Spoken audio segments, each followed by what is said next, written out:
Haben Sie Probleme mit Sperrmüll, meine Damen und Herren? Dann dürfen Sie auf keinen Fall die nun folgende Show mit Thomas Gottschalk verpassen. Er wird Ihnen heute Abend unter anderem Tipps und Anregungen geben, wozu Sie ausgediente Automatten, Stuhllehnen oder Heizungsrohre verwenden können. Lassen Sie sich also überraschen bei Na sowas, einer Sendung, die Sie in Stereoton empfangen können, sofern Sie im Bereich eines stereotüchtigen Senders wohnen.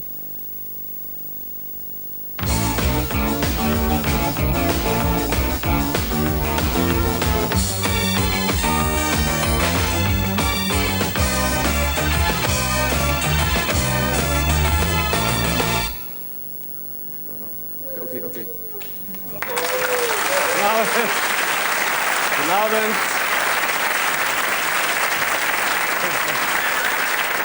Herzlich willkommen, meine Damen und Herren. Dankeschön. Nur ist gut.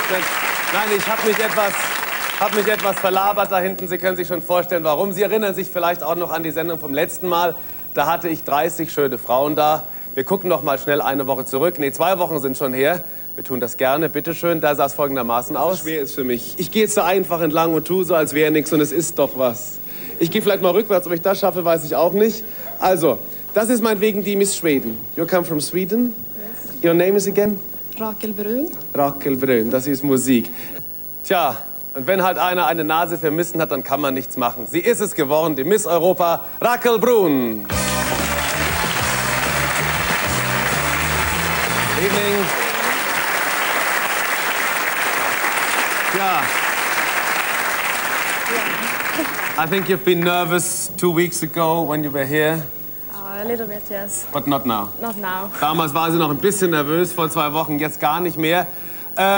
Everything's done now. Yes. When I asked the girls, they said, well, we are all good friends and there's no competition. Als ich sie gefragt habe, die Mädchen, haben sie alle gesagt, ach, wir sind alles gute Freundinnen, wir streiten uns auch gar nicht. But then I heard that before the competition started, there was a kind of kicking and say, oh, come on. What a kind of atmosphere, of strange atmosphere in front of the show? No, backstage there was some kind of kicking and for some of the girls, not all of them. Aha. Also als es dann um die Wurst ging, waren schon ein bisschen so hinter der Bühne, ein bisschen kratzen und ein bisschen schubsen und ach komm, was willst denn du mit deiner Nase? Also die haben sich schon ein bisschen in die Haare gekriegt, aber insgesamt war die Stimmung gut. And you're lucky now? Very lucky. Very lucky. You've got a lot to do, I think, now, a lot of traveling. Sie reist dauernd in der Gegend rum. Do you think you will make it a year or maybe after 3 months you will say, oh, now it's done, forget it? I don't know. 1 year, I will see.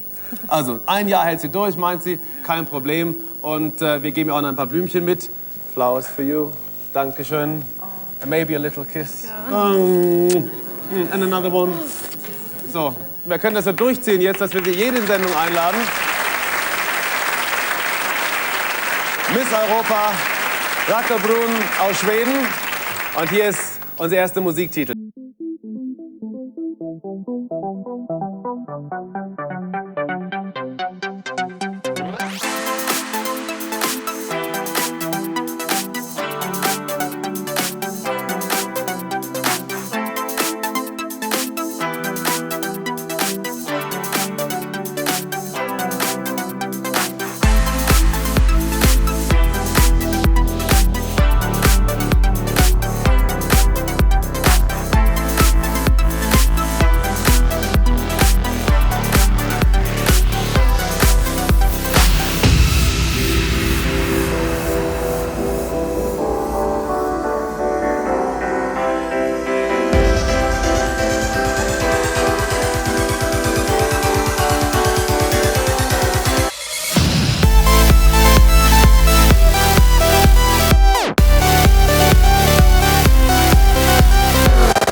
Manfred Mann's Earth Band, Do Anything You Wanna Do.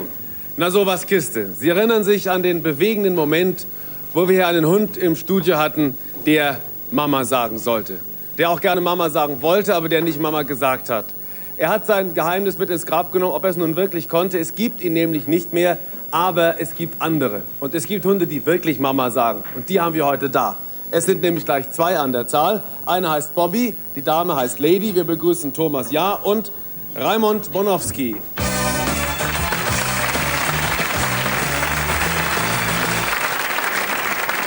So, meine Herren, ich komme ganz vorsichtig, damit die Tierchen nicht erschrecken. Das ist der Thomas, das ist der Raimund. Herzlich willkommen bei Na sowas.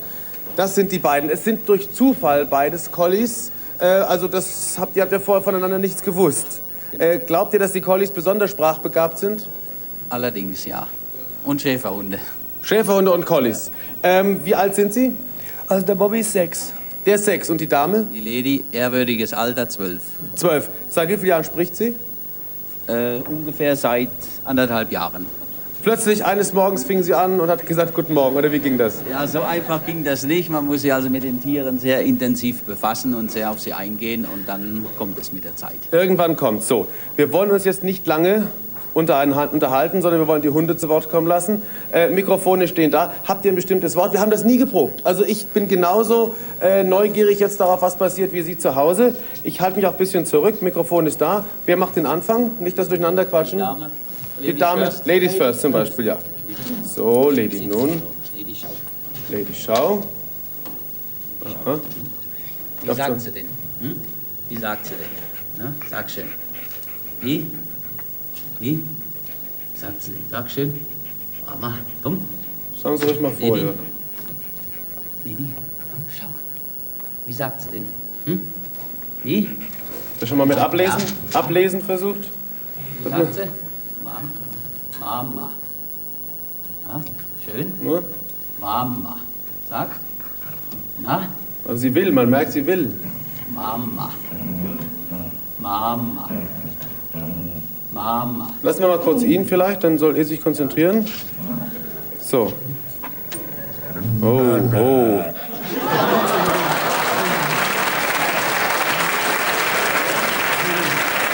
Nochmal.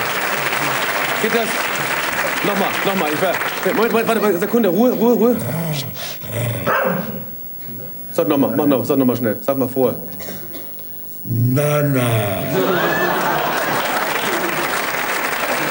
Ja. Was ist? Nur sag mal vielleicht, was kann auch noch Opa oder Oma vielleicht, oder? Was hat Lady? Was hat Lady? Hunger. Hunger. Hunger. Hunger. Sie auch. Ja. Mensch, aber also immerhin, Hunger, war das Hunger ein bisschen, so ein bisschen, nochmal, Hunger, Lady hat Hunger, jetzt geht's auch noch, jetzt ist sie beleidigt, weil er wieder die Schau geschoben hat. Aber ich meine, mit 12, können die noch Kinder kriegen, die dann vielleicht ganz normal reden, oder ist sie aus dem Alter schon raus jetzt? Der Zug ist durch. Der Zug ist durch. Das wäre ein Jammer. Aber wie gesagt, also er hat klar Mama gesagt, sie hat ein bisschen vernuschelt Hunger gesagt, aber immer in dem Alter auch mit den Zähnen und so. Ich bedanke mich bei euch beiden noch einmal zum Abschluss. Mensch, es ist ja wirklich, es ist ein Wunder. Nana. Ich bedanke mich herzlich. Schönen Dank, Lady. Schönen Dank, Bobby. Servus. Mama, es gibt ihn, den sprechenden Hund. So, etwas ganz anderes. Die Zeitmaschine, meine Damen und Herren, ist etwas, was immer die Fantasie von irgendwelchen Autoren bewegt hat. Es gab von A.G. Wells ja die berühmte Geschichte, es gab den Film. Jetzt gibt es auch ein Musical von Michael Chamboss. Herzlich willkommen bei uns. Servus. Heute Welturaufführung in Na sowas. So ist es, ja. Von einem Teil dieses Musicals. Ja. Ganz kurz, worum geht's? Es sind ja 2 Ebenen, die wir gleich sehen werden. Ja, der Zeitreisende fährt mit seiner Maschine ins Jahr 800 und 2701, trifft dort auf das Mädchen Wiener, sieht, das Paradiesische hat seine Kehrseite, geht in eine der vielen Brunnen runter und trifft dort auf die Morlocks, sieht, dass die Morlocks die Eloys züchten, um sie zu fressen, um ihre eigene Art zu erhalten, Er geht nach oben, er versucht mit Wiener wegzugehen, weil die Monarchs nachts die Ilos angreifen. Das gelingt ihm nicht. Wiener wird getötet. Und dann beschließt der Zeitreisende wieder zurückzufahren. Oh, das es geht ist so die bisschen Story tragisch da. aus. Ja, ja. Aber gut, wir leben am Ende alle noch, also die Kinder nicht weinen zu Hause. Hier ist Time Machine von Michael Chambos und Friends.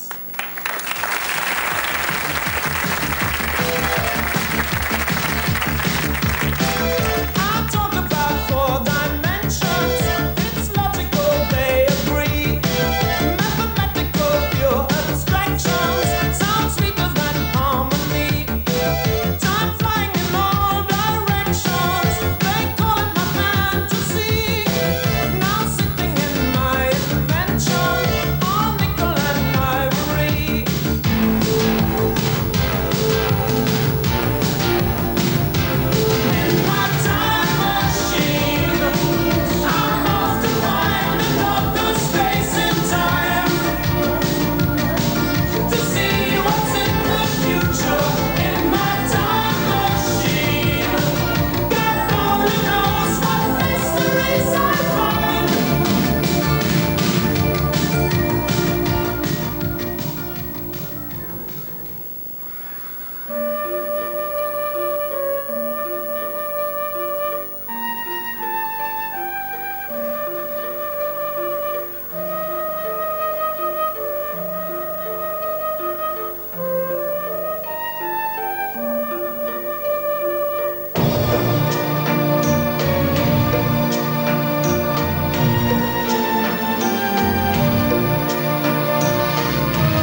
doch nur ein Spülpapa.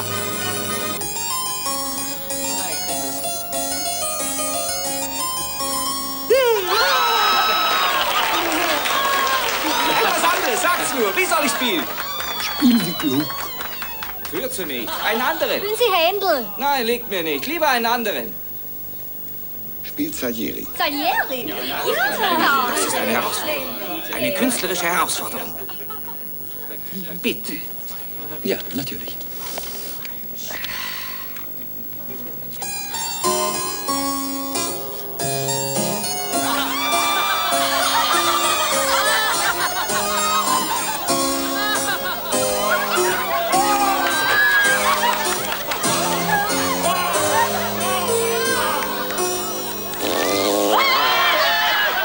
Er machte Mozart populär wie kein anderer im 20. Jahrhundert. Tom Hulce.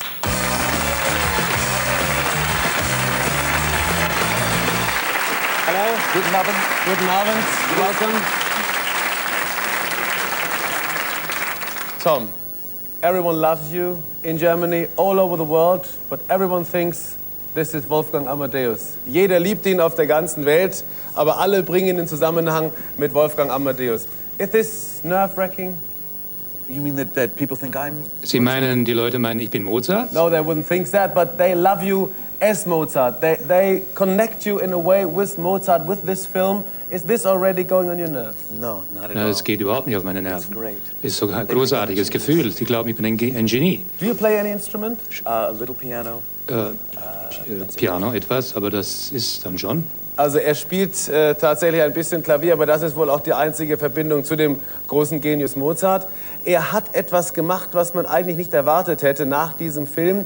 Er hat nicht den großen Starrummel ausgenutzt, sondern einen ganz anderen Film gemacht. After this very, very big success, Mozart, you did something strange. You not wanted the big success, the second success all over the world. You made something totally different. Why? Und es gibt zwei Gründe. Zuerst einmal wollte ich etwas finden, was so weit weg von Mozart war wie möglich. Und auch die Story gefiel mir. Mozart war ein unglaubliches Genie und Jonathan, Incredible Park, ist natürlich ein ganz normaler Kerl, der einfach davon geträumt hat, Lieder zu schreiben. Which one of these both is nearer to yourself? Welcher von den beiden liegt Ihnen selber am meisten? Don't I wish? Ja, das möchte ich auch wissen. Some of each. Ein bisschen von jedem. Ich möchte, ich wäre das Genie. You work together with a European director. Again. Wiederum, ja. Auch Mozart war ja ein Deutscher, ein Europäischer. I think the director of Mozart was a Hungarian, in Czechoslovakia, ja. Und wieder war es ein Europäer, diesmal ein Österreicher. Do you think they make something different to the American Hollywood style of cinema? Ich glaube, es ist ein ganz anderer Standpunkt. Vielleicht ein bisschen ehrlicher, offener, vielleicht ein wenig unterschiedlicher Sinn für Humor. Jeder wünschte den Tom Hulce eigentlich den Oscar für den Amadeus. Es hat da knapp nicht geklappt. Everyone wanted to have you the Oscar, of course, for Amadeus. We were sitting there and everyone said, oh God, because we loved the film, everyone loved it here. Do you still working for it? Do you think, because you was very near to one of these prizes, do you think one day it will happen? I hope so. Ich hoffe es. Also eines Tages klappt es vielleicht doch, wir würden es ihm wünschen. This new film, dieser neue Film, ist eine Komödie. It's a kind of comedy. It's a triangle story, also eine Dreiecksgeschichte, wo sich nun zwei Knaben um ein Mädchen streiten. Das alte Lied. Would you think these kind of, I would say, intelligent comedies will have a chance in the near future? Because in America they all do this police academy stuff and all these heavy stuff, but this is a kind of more sophisticated. Dieser Film ist einfach ein bisschen mehr sensibler, ein bisschen intelligenter. Ob Tom Hulce denn glaubt, dass das eine Chance ist, damit die großen amerikanischen Komödien mit Police Academy, wo 1000 Autos in die Luft zu gehen, zu schlagen? Do you think there will be a chance to beat these very easy things like Police Academy with thousands of cars going in the air? I think so. Ich glaube schon. I think people like a good Ich glaube, die Leute mögen eine gute Story. Echo Park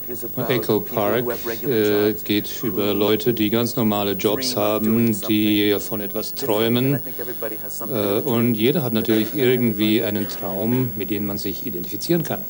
Sein Traum ist nicht nur im Kino aufzutreten, sondern auch im Theater zu spielen. You are working on stage too. Which do you prefer?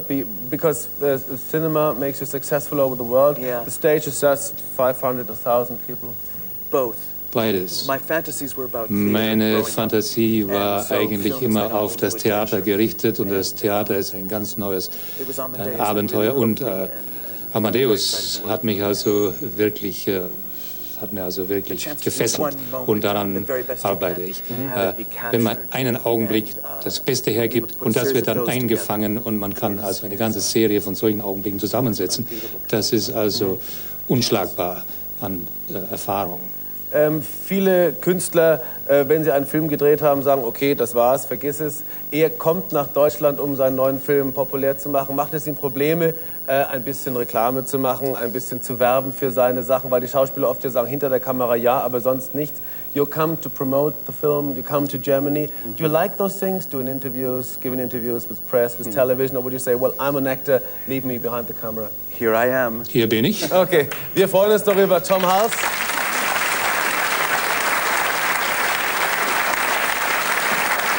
Thank you. Thank you very much for being here. Let's have a look at the clip from Echo Park. Wir sehen jetzt einen Ausschnitt aus dem neuen Film Echo Park mit Tom Hulce.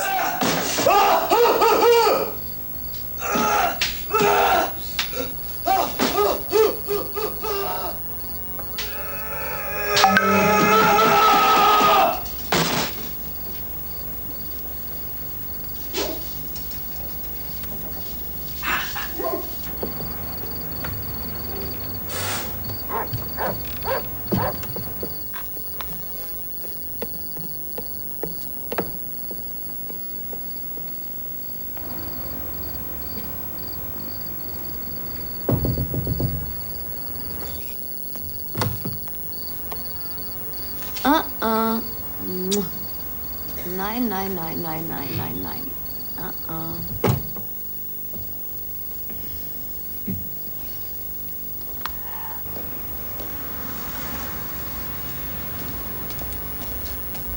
Una bella, bella pizza, mamma mia. Hey, Johnny, alter Junge.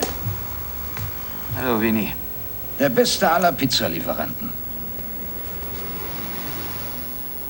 Irgendwie siehst du heute ein bisschen anders aus. Hab ich recht?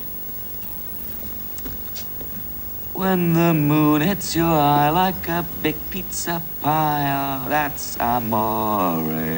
Denk immer dran, kleiner, Liebe ist wie eine Pizza. Oh, Winnie, für dich ist doch alles wie eine Pizza. Alles, was du für eine Philosophie brauchst, sind richtige Zutaten. Und richtige Zutaten, die brauchst du für eine gute Pizza auch. Hast ja fast. Ja. Hey, wo ist mein Geld? Mein Geld für die Ware. Hab ich dir gestern gegeben. Du bist verliebt, deshalb gibst du es mir nicht.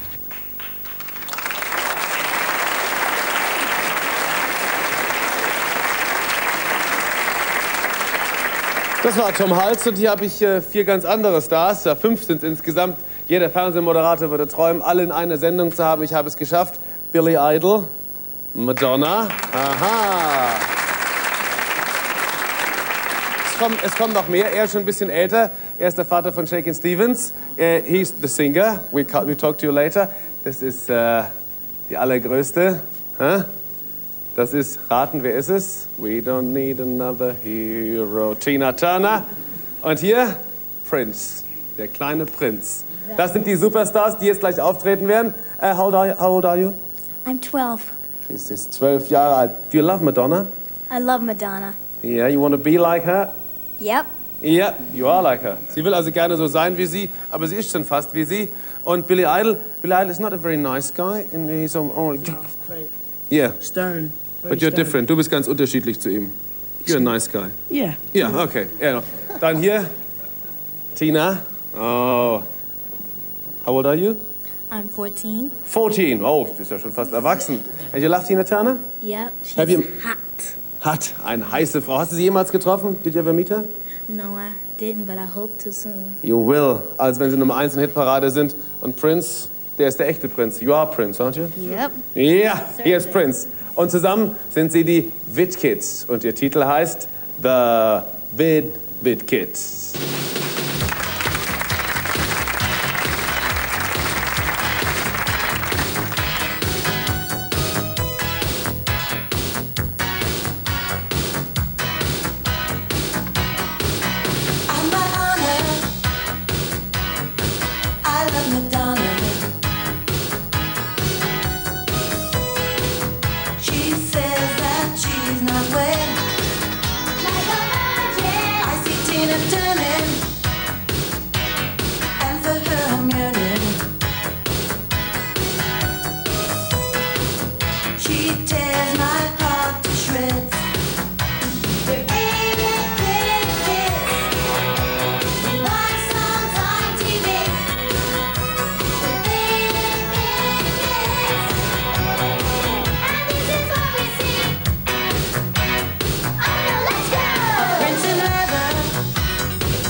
Es wird Frühling.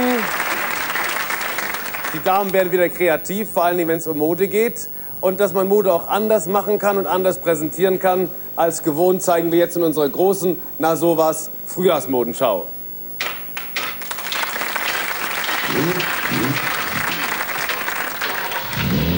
Ein bunter Frühjahrsblumenstrauß erwartet Sie hier, ganz anders als Sie es sonst kennen. Unsere Sabine in einem heißen Kleid mit Ofenrohrärmeln, das Oberteil aus schicken Autogummifußmatten, der Rock aus Staniolpapier mit herrlicher Beinfreiheit, den die Dame gerade im Frühjahr schätzt. Und jetzt Marion in einem gelben Plastikkleid, unten aus einem Plastiksack ausgeschnitten und handvernäht mit groben Stichen, wie es in diesem Frühjahr in Mode kommt. Das Oberteil aus Plastik-Scheckkarten, wie sie vor allem in Amerika jetzt in sind, aber auch bei uns demnächst zu haben. Marion heißt die nächste Dame in einem Oberteil aus Ofenrohr, sehr eng gehalten, mit ganz, ganz kurzem Arm. Der Rock aus einer Abdeckfolie, wie wir sie vom Maler kennen.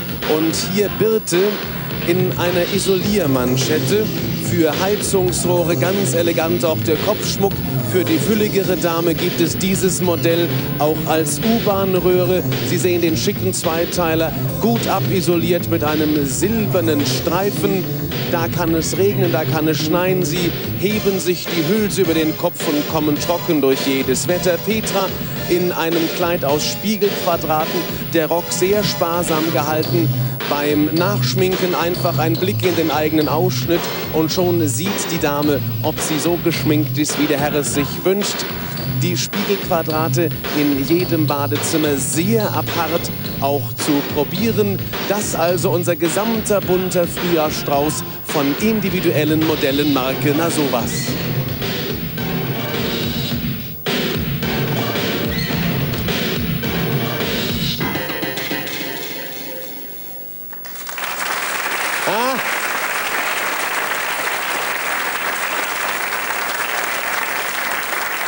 Toll, hä? Ich habe das ein bisschen kommentiert und Sie haben gedacht, nun macht er wieder seine blöden Witze. Das ist nicht so. Alle die Teile, die ich Ihnen gesagt habe, sind wirklich verarbeitet von Gabriele Hunk. Guten Abend, herzlich willkommen. Frau Hunk, das ist kreative Arbeit, aus den Dingen des täglichen Lebens Mode zu machen. Spaßige Mode oder tragbare Mode? Wie sehen Sie das? Teils, teils. Teilweise sind die Sachen sehr tragbar, teilweise sind sie auch mehr als Persiflage auf Mode gemalt. Sind Sie selber Modeschöpferin? Nein, ich bin Kunsterzieherin. Lehrerin also, ja, richtig? Lehrerin. Aha, aber haben das jetzt mal aus Gaudi gemacht, mit den Schülern zusammen oder alleine? Nein, ich habe das alleine gemacht, mache das auch schon seit 10 Jahren. Ich habe Textildesign studiert. Haben Sie auch schon Sachen verkauft? Ja.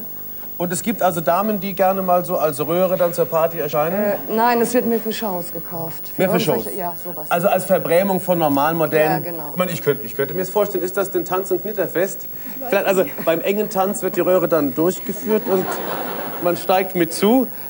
Wie ist es denn mit so reingefallen ist noch keine? Also man kann man kann nicht zuziehen oben, oder? Bis jetzt ist noch nichts Entscheidendes passiert. Noch nichts passiert. Im Notfall, so um die Ecke mit Jalousie oder kann man einfach so hochrollen? Wenn man dann hier zieht, geht der Rock hoch. Ist das? Einfach falten. Danke. Klar, völlig, ich glaube es völlig. Das hier ist also, das sind Autoreifen, richtige Gummireifen. Die können mich ruhig unterstützen. Das ist also aus, ich muss anfassen, das ist aber rein dienstlich. Das ist also tatsächlich Autogummi, also aus alten Reifen geschnitten, mit Pailletten versetzt. Und am Oberteil, da muss man natürlich schon ein bisschen dann probieren. Also Schnitte gibt es ja nicht dafür. Doch, es gibt Schnitte. Nicht? Das Oberteil ist nach dem Schnitt gemacht. Ja? Ja. Wie trägt sich denn die Frau? Ich meine... Das ist ja maßgerecht, das kann man schnüren und etwas warm klebt etwas. Etwas warm, es klebt, aber dann fällt es auch nicht so schnell runter. Also das ist ein normaler Tüll, wie wir ja von zu Hause kennen. Dieses ist also hier mehr die Badezimmermode. Das ist also von der Wand geholt und aufgesetzt. Wie trägt sich denn? Sehr angenehm. Ja? Aber dass der Partner guckt ja immer beim Rasieren, beim Rasieren hörst du dann so. Aber sieht nicht schlecht aus. Aber auch beim Tanzen ein bisschen sperrig natürlich. Nur ein bisschen. Wohingegen das natürlich etwas formt. Das sind also Automatten. Bleiben Sie ruhig da, Gabi, Sie sind dafür verantwortlich. Ich will das nur. Das wird heute nicht weglaufen. Echtes Ofenrohr. Und ja, aber das ist zum Beispiel also ein Modell, da würde ich mich auch drin sehen. Das sind also echte Fußmatten. Und ist es angenehm vom Tragen hier? Ja, außer hier oben ist es ein bisschen hart, aber sonst hier sehr angenehm. Und von der Wäsche her kein Problem, also jeder Plastikreiniger ist da im Grunde also richtig. Na, die Dusche geht auch. Die Dusche geht auch. Geht auch nicht ein, garantiert nicht. Nein. Und das ist also, da stellt man sich einfach gern daneben. Das sind Sachen, das sind ja auch richtige so Karten, wie so Scheckkarten. Guck mal, das ist also von, was ist das genau? Das sind Visitenkarten einer amerikanischen Firma. Die haben jetzt aber keine mehr, oder? Doch. Haben Sie die alle verarbeitet? Da trägt man am besten was drunter. Ja. Die mutige Frau lässt weg, aber wir haben gedacht, ist angenehm im Tragen? Nein, es piekt. Es piekt, ziehen Sie es aus. Und hier, das ist also auch so eine Art Gartentischtuch oder Ja, sowas. Man hat das ja zu Hause. Lackgrün. Das ist schön. Und hier, das ist ja das Kleid für den Abend. Ja. Was, das ist irgendwie ein Badezimmer, Handtuchaufhänger, oder? Ja, vom Badezimmer. Ja. Der Haken. Der Haken vom Badezimmer?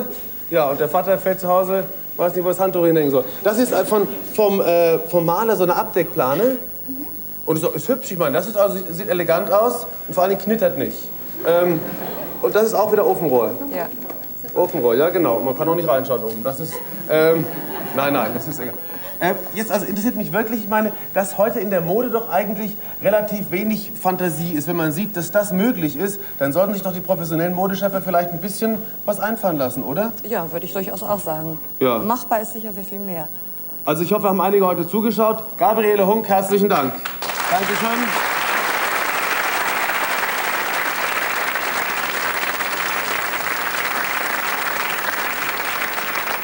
Jetzt haben wir einen Sänger da, den Sie alle kennen, den Sie alle lieben. Ich verehre ihn seit vielen Jahren. Es ist Joe Cocker. Don't you love me anymore?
Don't You Love Me Anymore. Joe Cocker. Starke Stimme, ein starkes Lied und eine starke Weste. Jetzt, meine Damen und Herren, die große Auflösung. Sie erinnern sich an unsere Flaschenpost, an Willi Hirschuhr. Wir haben einen Brief gekriegt, abgeschickt in Göttingen mit Poststempel. Hören Sie gut zu, vielleicht können Sie uns helfen. Sehr geehrter Herr Gottschalk, mein Name ist Fritz Hirschuhr. Ich bin der 3 Jahre ältere Bruder von dem von Ihnen gesuchten Wilhelm Willi Hirschuhr. Nach dem Abitur in Hamburg studierten Willi und ich Medizin. Unsere Eltern verstarben 1967 bei einem Autounfall und wir hatten keine Verwandten mehr in Deutschland, da wir ursprünglich aus Stolp stammen. Bedingt durch diese Tatsachen entschlossen wir, uns in die USA auszuwandern. Heute sind wir beide amerikanische Staatsbürger und leiten ein Krankenhaus in einer Kleinstadt im Staat New Jersey. Zufälligerweise befand ich mich vom 15. bis 26. Januar in Göttingen, wo ich mit meiner Frau einen befreundeten deutschen Kollegen besuchte. Leider bin ich, wenn Sie diesen Brief lesen, schon zurück in den USA. Ich versichere Sie jedoch, dass ich meinen Bruder von dem lustigen Geschehen unterrichte. Er wird sich dann melden in einiger Zeit. Bitte entschuldigen Sie vielmals mein inzwischen etwas nachlässiges Deutsch. Mit freundlichen Grüßen, Fritz Hirschuhr. Also, der Willi Hirschuhr, der 1948 die Flaschenpost ins Wasser warf, ist wahrscheinlich in den USA. Vielleicht können uns die deutschen Bekannten aus Göttingen, offensichtlich ein Arzt, ja helfen bei der Recherche. Bisher hat er sich nicht gemeldet, der Willi. Vielleicht tut das noch, vielleicht war auch das nur ein Scherzbold. Wir wissen es nicht. Mehr wissen wir vielleicht in 14 Tagen bei der nächsten Ausgabe von Na sowas. Dass Sie uns wieder zuschauen, hoffe ich doch jetzt. Und ich bedanke mich. Sie müssen sich jetzt entscheiden zwischen Boris und Kuli. In Ihre Haut möchte ich nicht stecken. Ich sage danke und auf Wiedersehen.